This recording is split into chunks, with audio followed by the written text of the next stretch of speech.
নমস্কার বন্ধুরা, কেমন আছেন সবাই? আশা করি সবাই খুব ভালো আছেন। আমিও খুব ভালো আছি। আজকে আমার রান্নাঘরে সবাইকে স্বাগত জানাচ্ছি। আজকে আমার রান্নাঘরে কি হতে চলছে দেখুন। আজকে নিয়ে এসেছি কাঁচা কলার কুপ্তাকারি করব। তাই খুবই দারুণ স্বাদের নিরামিষ, সম্পূর্ণ নিরামিষ কাঁচা কলার কুপ্তাকারি। তার জন্য আমার প্রথমে কাঁচা কলা লাগবে এখানে। আর নিয়ে নিয়েছি একটা আলু, আর টমেটো রয়েছে, আর আদা আর লঙ্কা। প্রথমে আমি একটু নুন দিয়ে সিদ্ধ করে নিয়েছিলাম কাঁচা কলার আর আলুটাকে। একটু প্রেসার কুকারে সিদ্ধ করে নিয়েছি, তারপরে এভাবে নামিয়ে নিয়েছি।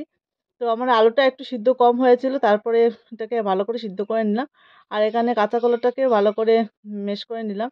আর এটাকে তারপর মিক্সিতে দিয়ে দিলাম। মিক্সিতে দিলে পরে সেটা খুব ভালো হয়।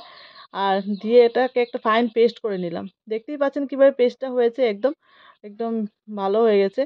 আর খুবই মিহি হয়ে গেছে, একদম কোনো মাখানোর আর ঝামেলা নেই একদম। আর তারপর আমি এখানে দিয়ে দিলাম চালের গুঁড়া, দিয়ে দিলাম আর বেসন দিয়ে দিলাম। আর অল্প সামান্য একটু আমি এখানে নারকেল কুড়া দিয়ে দিলাম 1 চামচের মতো। আর এখানে বাদাম দিয়ে দিলাম, বাদামটা একটু বাদাম থেতো করে দিয়ে দিলাম। 1 চামচ নুন দিয়ে দিলাম। আর এবার দিলাম আমি হলুদ দিয়ে দিলাম, আর অল্প লঙ্কা বাটা দিলাম। আর আপনারা চাইলে এখানে কাঁচা লঙ্কাও ব্যবহার করতে পারেন, আমি লঙ্কা দিয়ে দিয়েছি। আর বাটাটা দিয়ে ভালো করে মাখিয়ে নিলাম। মাখিয়ে একটাকে একটু রেস্টে রেখে দিলাম। আর এদিকে আমি সাদা তেলটা গরম বসিয়ে দিয়েছিলাম। এবার আমি বড়াগুলো বড়াগুলো আপনারা যেভাবে চাইলে ইচ্ছা বড় ছোট করে আকারে সেটাকে ভেজে নিতে পারেন। আমিও দিয়ে দিলাম এখানে। আমি একটু বড় বড় করে বানাচ্ছি, যেহেতু কুপ্তাকারি বানাবো, তো একটু গোল গোল শেপে বানালাম। আপনারা আপনার ইচ্ছা মতো শেপ দিয়েও বানাতে পারেন। দেখতেই পাচ্ছেন, আমি এপিঠ সুন্দর করে এপিঠ ওপিঠ ভালো করে একটু লাল লাল করে ভেজে তুলে রাখবো। আর এটা শুধু মুখে খেতেও খুব ভালো লাগে, খুবই ক্রিস্পি হয়। এটা যেহেতু একটু মিক্সারে দিয়ে পেস্ট করার ফলে খুবই এটা ক্রিস্পি হয় খেতে, এমনিতেই খেতে খুবই দুর্দান্ত লাগে।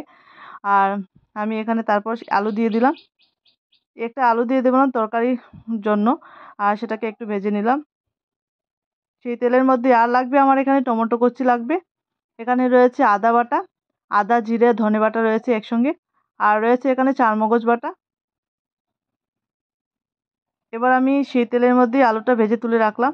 ফোড়নে আমি দিয়ে দিলাম এখানে কালো জিরা, শুকনো লঙ্কা, তেজপাতা ফোড়ন দিয়ে তারপর আমি টমেটো কুচি আদা বাটা দিলাম। আদা ধনে জিরা বাটা দিয়ে তারপর টমেটো দিয়ে দিলাম।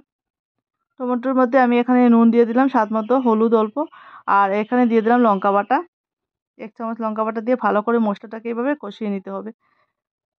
মশলাটা কিছু সময় কষানোর পর আলুগুলো দিয়ে দিলাম আমি, দিয়ে ভালো করে একটু অল্প সামান্য একটু জল দিয়ে মিক্সার জার দিয়ে একটু জল দিয়ে দিলাম। আর আলুগুলো যখন সিদ্ধ হয়ে যাবে তখনই দিয়ে দেবো চারমগজ বাটা, দিয়ে ভালো করে কষিয়ে নেব এখানে। আর সামান্য একটু চিনি দিয়ে দিলাম। চিনি দিয়ে এটাকে ফুটতে যখন শুরু হলো তখন আমি দিয়ে দিলাম বড়াগুলি, দিয়ে দিলাম কাঁচা কলার বড়াগুলি দিলাম, দিয়ে তারপর আমি 1 চামচ ঘি দিয়ে দিলাম।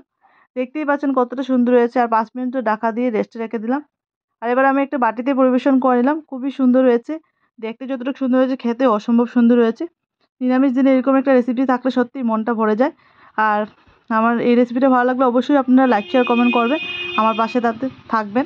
আর আমার চ্যানেলটাকে সাবস্ক্রাইব করে দেবেন যাতে নতুন নতুন রেসিপিগুলো তোমাদের কাছে পৌঁছে যায়। Thank you for watching.